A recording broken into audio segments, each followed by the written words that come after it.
Чувстваш ли, доколкото е хубаво да излезеш в Европа, да разгледаш, да ходиш на екскурзии, но не да живееш там. Това не е... Примерно да отидеш в Германия.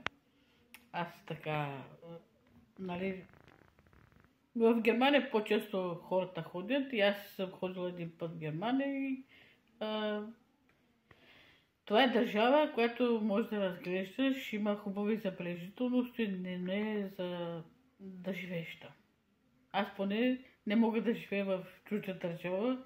Имам чувство, че някой ме стисна за грудта и не мога. И не се чувствам европейка. Може да отидем само на екскурсии и така нататък. Да обърнат внимание повече на ромската общност, нали, да се оправят улици, да има работа. Просто хората да се завърнат в родината си, които са емигрирали, които са на работа, за да изкарват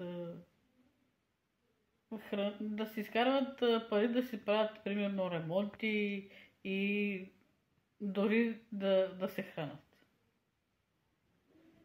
И да се покачат заплатите. Но има много неща, които могат да се кажат. Смятам, че в България правата не се спазват. Има такава дискриминация между хората. А там няма. Там може да си арабин, може да си негър. За хората от там няма никакво значение каква е етнос си или каква раса си в Европа. Това е.